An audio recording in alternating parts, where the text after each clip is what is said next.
Welcome back to another edition of the I Prefer the 80s and 90s Sports podcast where I talk about why I, Richard Harris, prefer the sports of the 80s and 90s to today. Today is my favorite day of the year a lot of the times because it's the first day of the U.S. Open tennis, which I love. I'm still trying to figure out how the randomness of the tennis draw seems to always put matchups with people who are almost as good as a seed, and some of them beat them. I see Masarova upset Sakkari today. But that is just fate.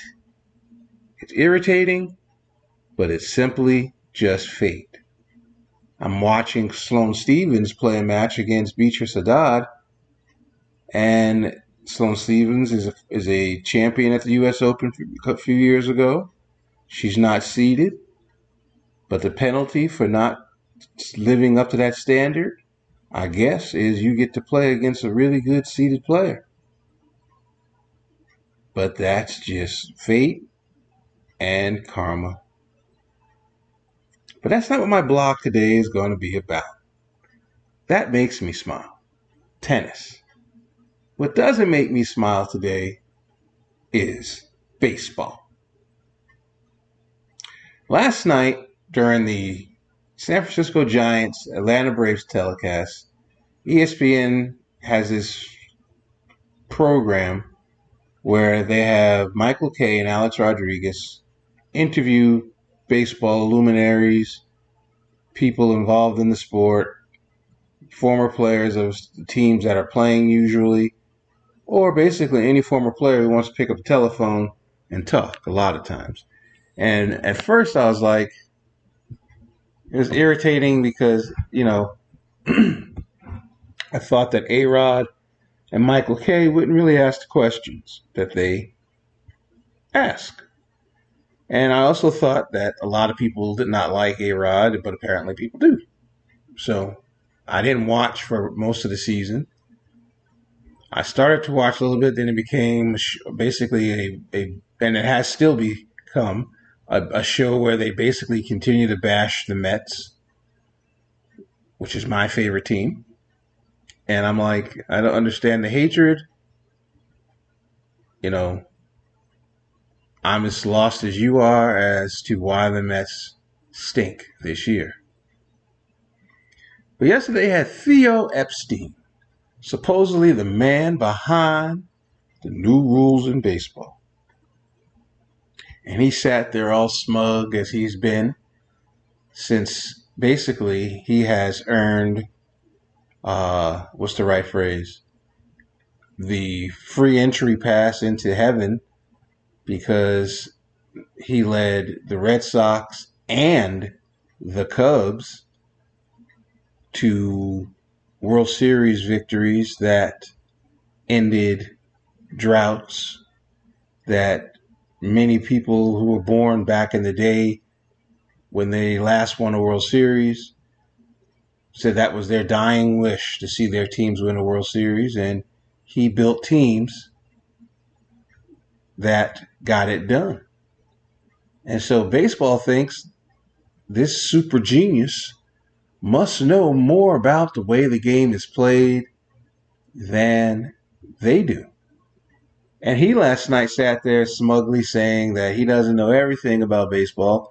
He still talks to people who've been in the game for 60 years, even though he's been in the game for 30 years, even though he's not even 50 years old. But apparently, he's been in the game forever, apparently most of his life. And they don't know everything about baseball. They just know enough and think they know enough to ruin the game. And so earlier this blogging season, before Spreaker made me sort of format my show better, I did a blog about who the heck is baseball listening to. And it turns out they're listening to Theo. Now, if Chris Berman was doing this blog, he'd be like, Theo, whoa, whoa, whoa. But I'm not Chris Berman. And I actually kind of resent the fact that this guy has this power. Now, usually, if you hear me coughing on the show or I'm choking on the show, it's because I'm saying something that's right and maybe karma doesn't want me to say it out loud. And so I'm going to say it out loud. I think it's comical that people in baseball listen to this clown because his teams in the 80s, in the late 2000s, late 90s, is the reason why baseball gained along. The Yankees and the Red Sox created this stupidity of the games needed to be changed, needed to be timed better, because their games were lasting 4 hours,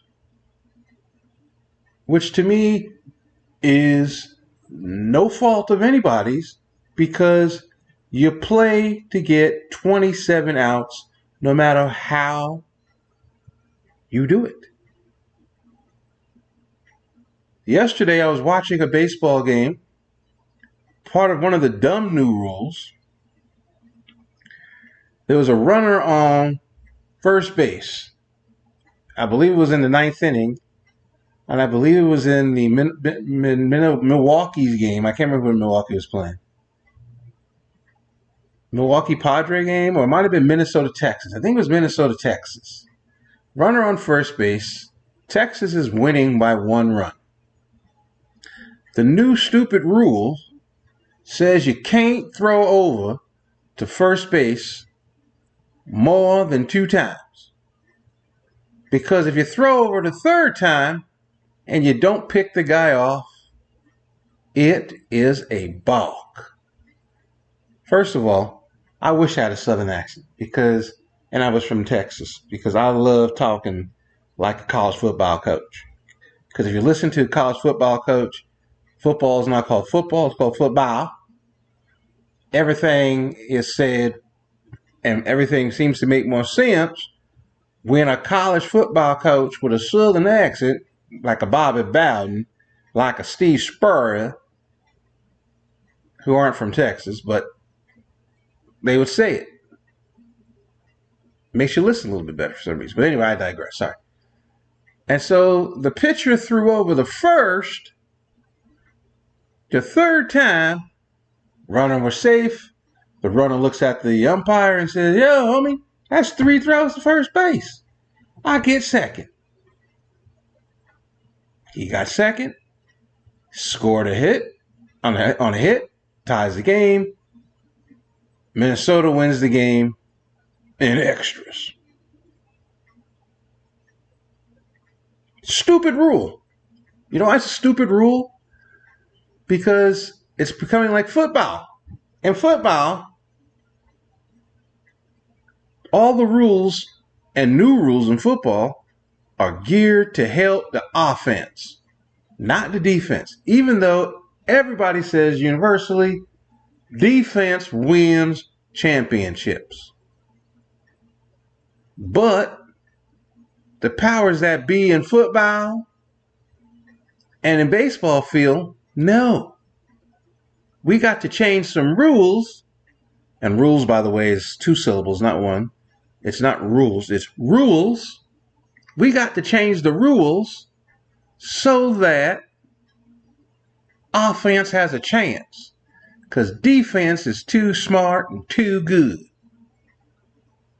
And so a pitcher like Andy Pettitte,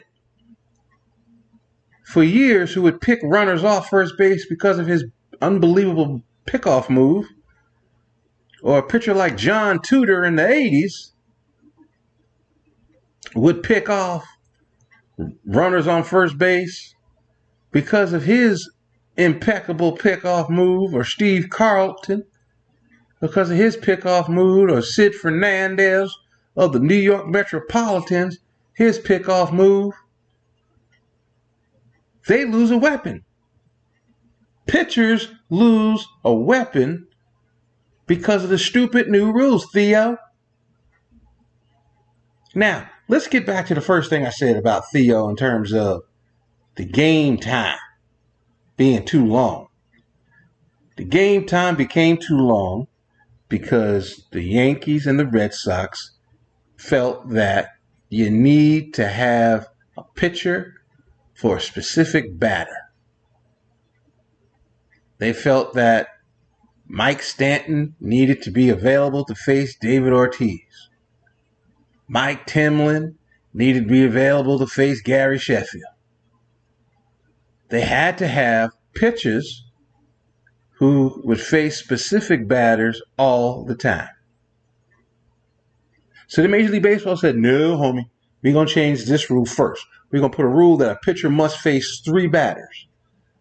So that way we ain't doing this one pitcher face a batter. He gets 8 warm-up pitches. We bring in a new guy, blah, blah, blah, blah, blah. Stupid rule. You know why it's a stupid rule? To quote the great Herm Edwards, who I don't like because he's the one who recovered that fumble in the 1978 football game between the Giants and the Eagles, known as the Miracle at the Meadowlands. But I like Herm. I'm sorry, I didn't mean to say that I dislike him. I dislike him for that moment. But my point is, you play to win the game. You play to win the game. So if winning the game means changing pitchers, you change the pitcher. If winning the game means throwing the ball to first base to stop the running game, you stop the running game. The St. Louis Cardinals of the 80s won World Series running people to death. You look at baseball today.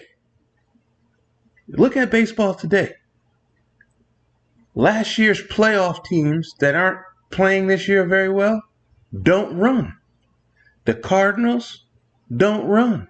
The Mets don't run. The Yankees don't run. The Padres don't run. The Phillies barely run. They got one guy who runs, and that's made a difference. But 4 teams definitely don't run. The Brewers, the Dodgers, the Braves, they run with a couple of guys that run. Baltimore, Seattle, Tampa Bay, Texas, they run. And if you look at the new rules and say, who is the new rules benefiting? It's benefiting these teams that run. And what teams did this year to offset the total apple cart is teams said, screw the veterans. We are going to go get us players from the farm system that can run. The Mets thought, we'll bring up Alvarez because he can hit. Vientos because he can hit. Not because they can run, because they have the same stupid old school mentality that don't work today as effectively as it did. The Yankees thought Volpe was going to be a guy who can get on base, who can run. But he one person. The Yankees are built for the home run. Judge can run. Stanton can run. But they're paper mache. They get hurt walking down the street. They get hurt playing video games. They get hurt for the dumbest things ever. Swinging a bat. Which is what they're supposed to be doing. The Cardinals, no disrespect, trying not to be racial, they got one black guy on the team. The rest of the team are white dudes and maybe 1 or 2 Spanish guys. They don't run. They play station to station. The Dodgers, the Braves. The Dodgers and the Braves have the same thing. They got Mookie Betts and Ronald Acuna Jr., who run, hit for power, and do everything. 5-tool superstars. But here's the thing that's fascinating about the Braves and Los Doyers, as they say out here. Dave Roberts was the person at the Red Sox that Theo Epstein had as a player who was running all over the place. Says to his team, he said, Mookie, you can run when you want to, but try not to too often because behind you, we got the Thunder. The Atlanta Braves tell Ronald Acuna, Brian Snitker says, Ronald, you can run, but your ass better make it there because behind you, we got the Thunder. And they got crazy thunder behind Ronald. The Phillies say, yo, man, you ain't on the Dodgers no more. You can run, but if you get out, we're going to be mad because we got the Thunder behind you. Tampa Bay says, yo, Rosarena, the crew, y'all all can run anytime. We may have Thunder behind you, but we ain't got the Thunder like the Braves and the Dodgers. Houston don't run. Houston got all these players who can run. Altuve don't run no more because he's been hurt this year a lot. Dubon don't run. Neither does anyone on our team. They just play the game. But the bottom line is the two teams in baseball with the highest payroll, top 3 out of 4 teams with the highest payroll, who stink this year, don't run, Theo. So your stupid rule doesn't help everybody. It hurts people. The Angels, the team that everybody wants to see, they don't run. Shohei runs a little bit. He gonna have 40-something 50-something home runs and 25 stolen bases. But the team don't run. Mike Trout, he was the prototype. He don't run. He gets hurt when he runs. The Angels don't want Shohei to run because he might get hurt. But Shohei is the only player in the history of baseball, but the exception maybe of Barry Bonds and Babe Ruth, who tells his damn team what he's going to do. And the team is scared of him, so they let him do what the hell he wants to do.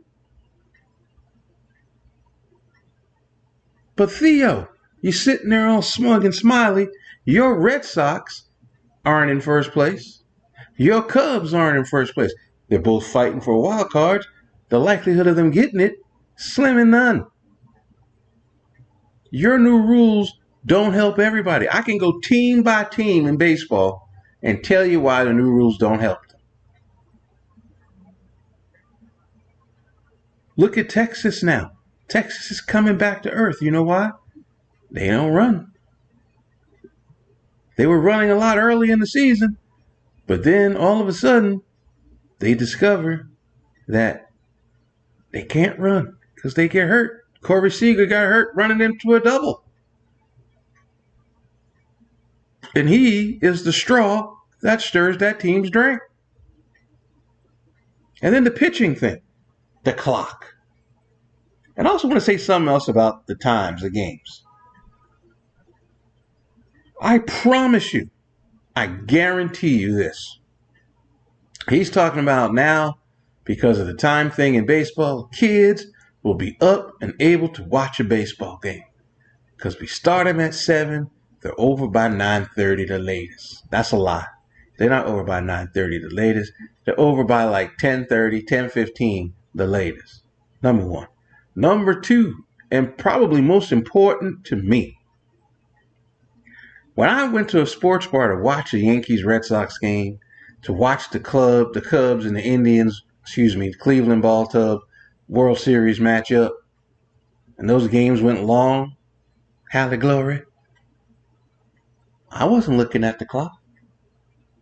I was looking at two things: the TV screen and the cute girl sitting next to me.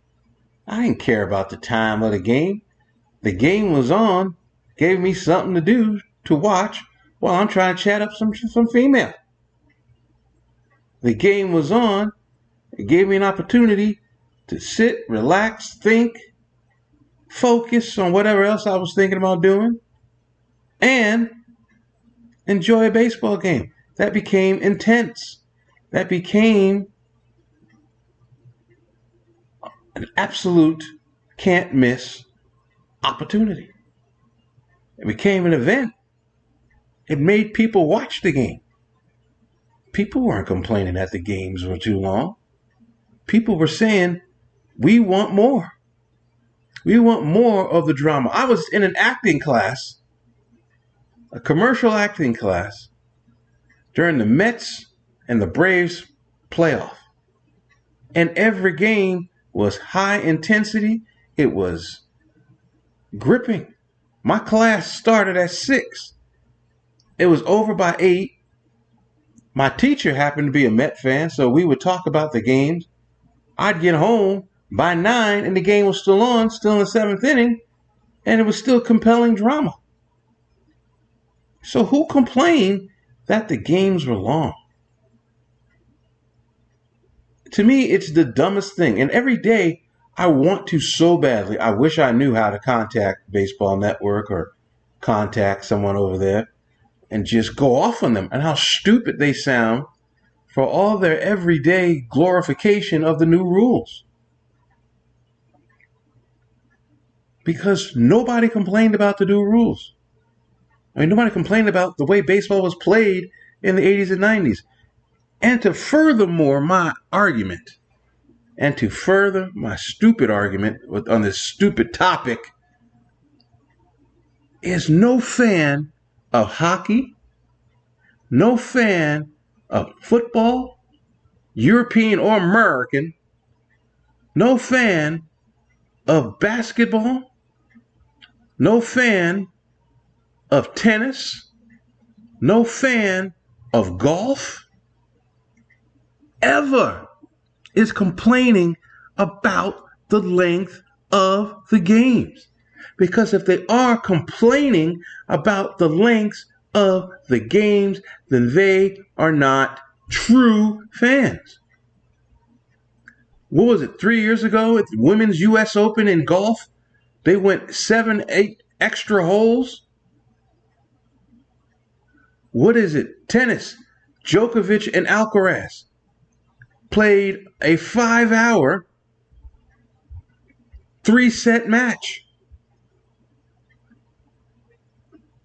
What was it? Mahut and John Isner played a tiebreak that both went over 50, 60 points. Ellis Anoa'i played that match for hours. The Australian Open. Now you say, well, it wasn't at night. Yes, it was. Some of them were at night. The NBA's played at night. There ain't one damn Laker fan out here, Clipper fan out here, who is crying that the games take too long to play. They're there to watch the game because it's an event to watch. NFL said, well, we got to put restrictions on overtime because these games been going on forever. That Buffalo-Kansas City game, playoff game, people are saying, damn, the rules messed up the game because Buffalo should have had a chance to score. Hockey just had a game this past season in the playoffs that went how many overtimes? 6? And not a dang one hockey fan said, that game was too long. And then the next night it went 3 overtimes.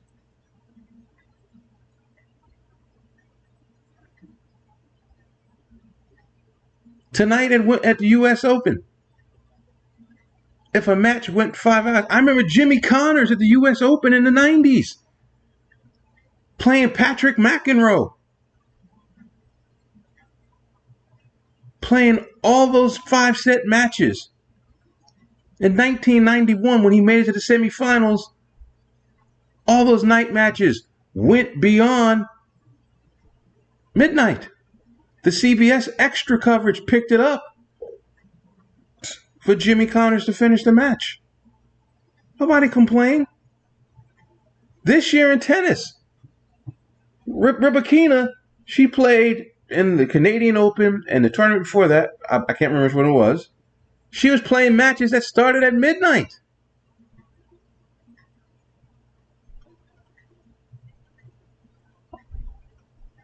So you're sitting there saying last night with your big smile on your face, Theo, that it's about the kids. The kids got to be able to watch. Yeah, we want the kids to watch.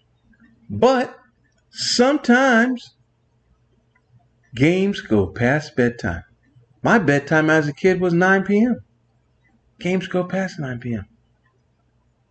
Monday Night Football when I was a kid started at 8 o'clock. I had to be in bed at 9. My father would let me watch the game to halftime with him. Or until I annoyed him with a stat and he'd be like, boy, you bring up another statistic, I won't hit it. Well, Daddy, now I'm doing podcasts because I know statistics. But Theo, y'all are wrong.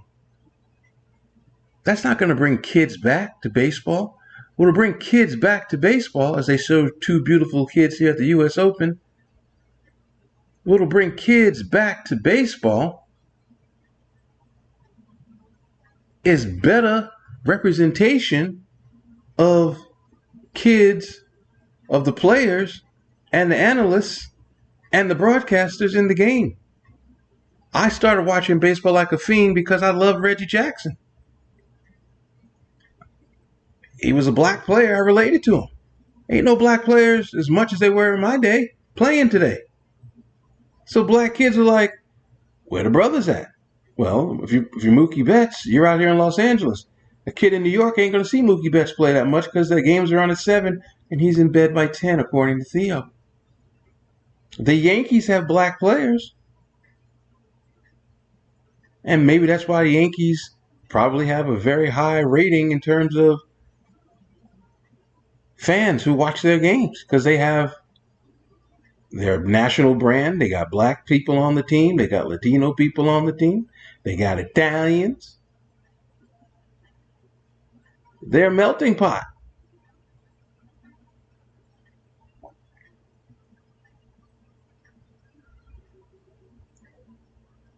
That's what brings kids back to the game. What brought me more to the game, made me want to be a baseball broadcaster, was Joe Morgan. An articulate, handsome black man who played the game, who could talk the game, who could talk any sport. He brought me to the game. And then Harold Reynolds brought me to the game too, because then he'd be on Baseball Tonight talking about the game. ESPN Baseball Tonight today, they bring in a guy from Baseball Tonight, Xavier Scruggs, who I never heard of, who actually I have heard of as a baseball player. He not Harold Reynolds. He don't know the game like Harold Reynolds. He may know the game, but I'm not watching to hear him. They don't have him on all the time. It's Tim Kirkchin. It's the lovely Nicole.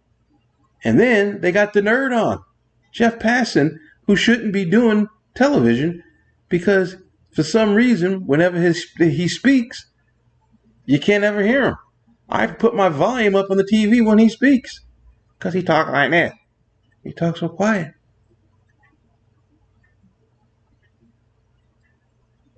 And he's terrible. Peter Gammons was genius. Tim Kirchin was genius.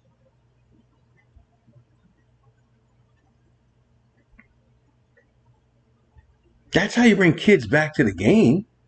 Not because of the games are faster. Think about that for 5 seconds, folks. Seriously, and I'm totally being serious when I say this.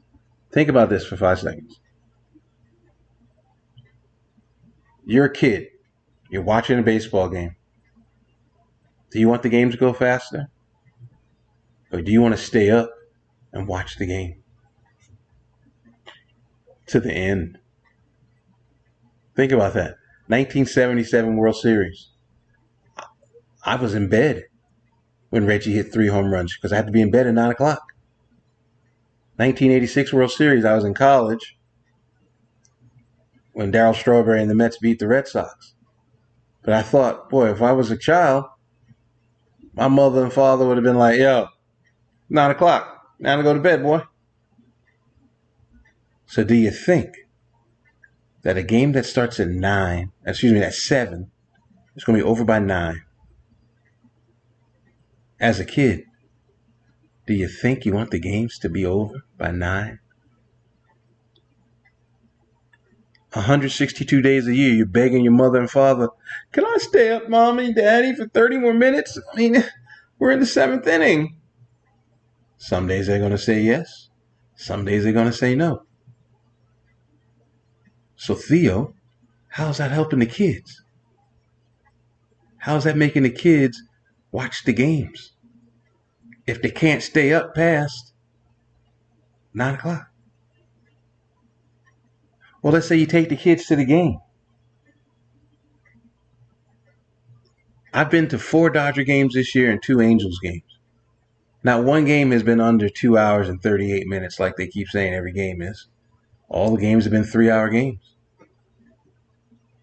I've been to, of the 6 games I've been to, I would say probably 4 of them have been day games. And after each game, I walk out the stadium, I hear some family talking about, boy, if the new rules weren't there, this game would have been still going on. And I always turn around to them and say, and that's a bad thing. Why? It's a day game. I've seen the Dodgers play 3 day games this year. And after each game, I've walked out the stadium and a lady and her husband and child walking behind me.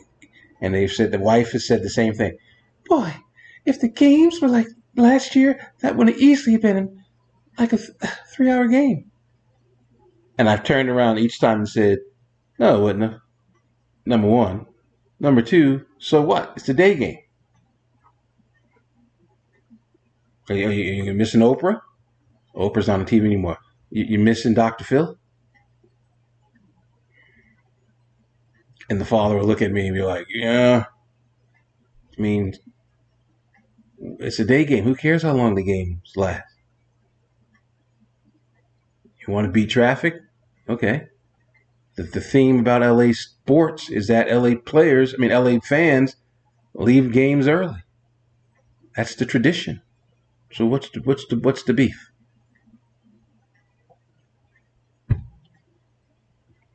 I can't believe I've talked for 33 minutes because this is my passion.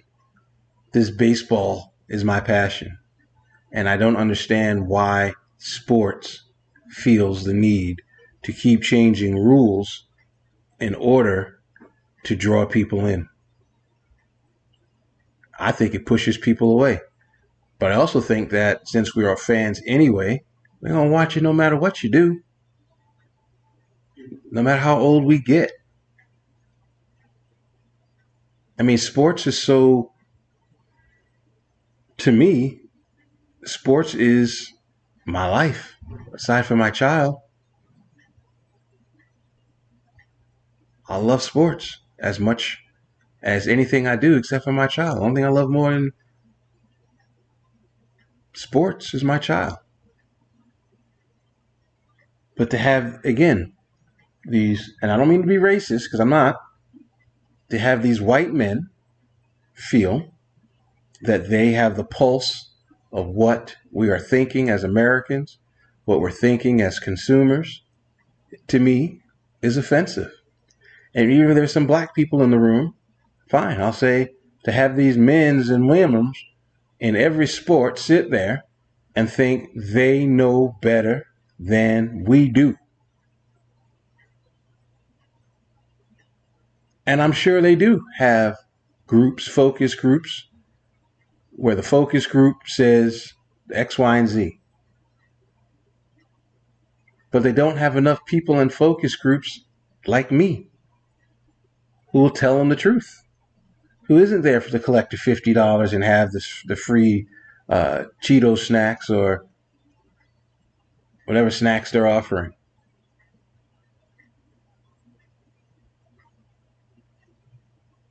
Baseball is not boring because the games are long. Baseball, according to people who think baseball is boring, is because there's no movement every second of the game, which is a lie. There's movement on every single solitary part of baseball. Just that as a fan, as a non-fan, you're not paying attention to that. You're paying attention to your beer. You're paying attention to your hot dog, your pretzel, your nachos, your popcorn, your Cracker Jacks. You're not paying attention to what's happening, nor do you understand what's happening. I love baseball. It's my favorite sport.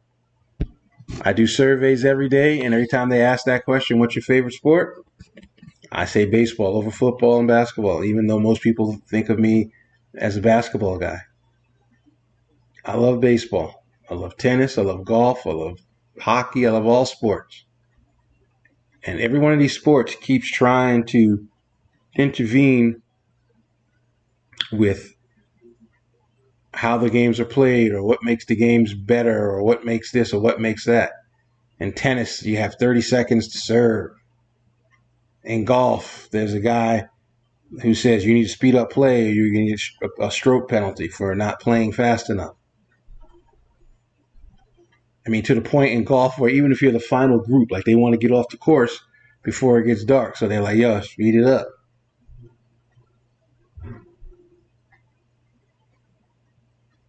Doesn't make the sports better because there's human involvement, which I didn't even talk about in this segment as I did the last time I did this blog. I went off about how the human element. Human beings need to take a deep breath sometimes. Sometimes 30 seconds isn't enough. Sometimes 20 seconds isn't enough. Sometimes you're gripping the baseball, you're trying to get the feel of the ball. In tennis, you're trying to get the feel of the racket. You're trying to catch your breath, trying to wait for the crowd to shut up, trying to think about what your opponent is doing. Is she or he moving right or left as you're about to serve? Sometimes in golf, you got to catch your breath. You're walking the course, so you need to catch your breath. Sometimes you need to think about how to hit a shot. Sometimes you're behind a tree. In the NBA, 24 seconds to shoot. Okay, they shoot faster now. No one's going close to the shot clock. That's why basketball's so bad. Can't handle any more changes in sports. I'm 55, so I'm on the other half of, my game in life. Leave baseball alone. If I saw Theo Epstein in an airport, I'd look him right in the face and say, you've ruined baseball. And I'd look him in the face and I say, as a person who general managed the Red Sox and the Cubs to World Series championships, who utilized the old system of baseball, why the hell would you change the game? Dave Roberts drove Mariano Rivera crazy, drove every relief pitcher of the Yankees crazy. And so Theo Epstein's thought is, well, let's make sure Dave Roberts can keep driving people crazy by making it easier for him to steal. Instead of saying, let's make the game better for Andy Pettitte, who could pick runners off.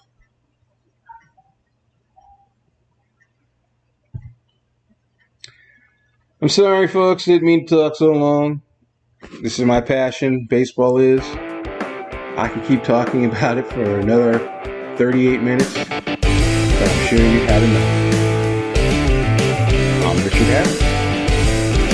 That's why I prefer the sports of the 80s and 90s. Love today.